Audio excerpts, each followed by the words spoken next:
right now we have the entrenched energy monopolies and cartels. You know, we have OPEC and we have the 7 sister oil companies that control all the oil and energy. But what people have to understand is that the people who run the energy business in this world, which is the biggest business on the planet, turning over $4 to $5 trillion a year, it's bigger than guns and drugs, it's bigger than defense. They control the newspapers, they control the governments. But these companies are so big that they regulate the government, which regulates them.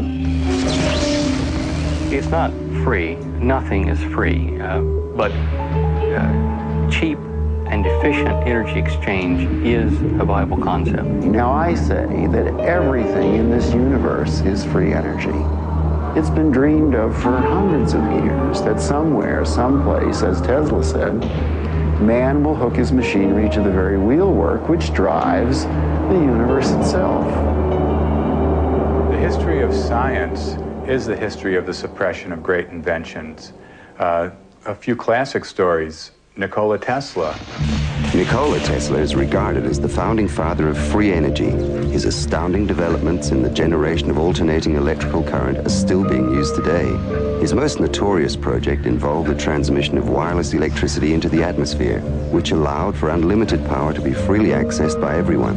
When his financial backer, J.P. Morgan, realized that this power system could not be metered, all funding was immediately withdrawn. Tesla's electrical broadcast towers were dismantled, and through Morgan's many close connections with the media and government, Tesla's career was destroyed.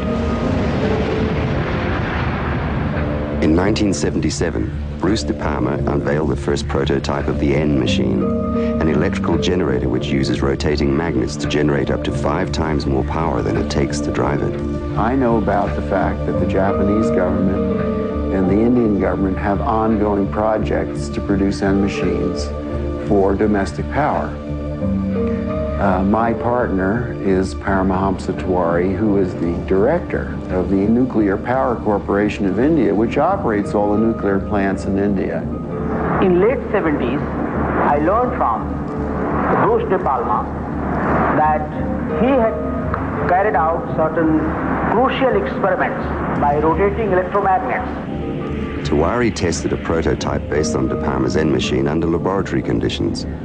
The results were deemed too impressive, causing disbelief and suspicion among conservative government officials and the power consortiums that backed the project. Tiwari was forced to abandon the project completely. It's a major breakthrough that will no doubt make motorists happy. And as Ralph Robinson explains, the Pentagon is also showing lots of interest in this project. U.S. inventor Stan Myers released his water-powered car engine in 1988. The Pentagon flew a lieutenant colonel in last week to look at Myers' invention. There is talk of possibly using it in the Star Wars defense program and to run Army tanks. Myers found it virtually impossible to secure financial backing after certain Pentagon officials paid him a visit. A number of similar inventions were developed and tested all around the world. My best friend was killed over this matter. There's a chap here, about 10 minutes away from here, driving. He has been running his car on water since 1986 with the government's permission, provided that he keeps his mouth shut. And with regular intervals, using his own words, they keep warning him to keep his mouth shut. One of our colleagues who have been running car on the water for the 10-year period now, he reckons that it's 26 times more powerful than petrol.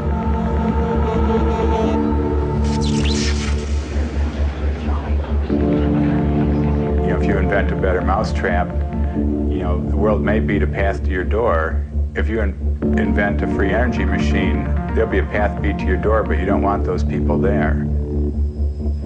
One of the pivotal people that I encountered early in my career was Edgar Mitchell, the astronaut. Liftoff. Edgar J. Mitchell, an Apollo mission astronaut, founded the Noetics Institute in Southern California. The Institute's charter was supposedly to develop alternative energy systems by attracting inventors from all over the country. Mitchell became extremely interested in De Palma's N machine. He made De Palma a paltry offer to buy out the invention, which De Palma naturally refused. He said to me that if I ever tried anything on my own in California, I would get my head blown off. because I was scared to death.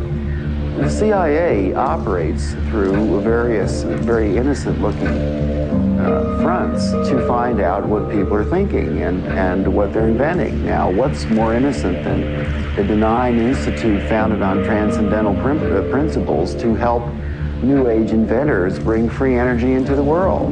And that situation still exists in the United States today, where a person that really understands what's going on just can't get their idea out because the alternative science and medical fields have been co-opted by the intelligence services. And he converted this little engine to run on water. This is many, many years ago. And he used it for several years. And somehow the news got out, and one day he got visitors, and he was told to dump the engine or else. 3 weeks later, the man was dead. And the coroner's finding was that he fell off the back of a train. He was drunk. Now, it happened that he didn't drink.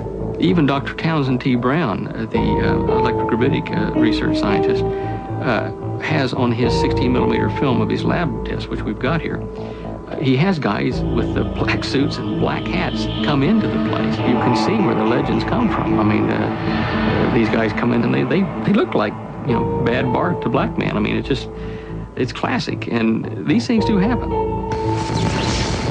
There is no progressive science in a world where every scientific idea is evaluated for its military potential. Power, or energy, and control of energy equals power in the new world order that is emerging. If you control the energy, the way we get around, the way we get electricity, the way we have our TVs and video cameras and stuff, if you do the control of the energy, then you've got control of the people.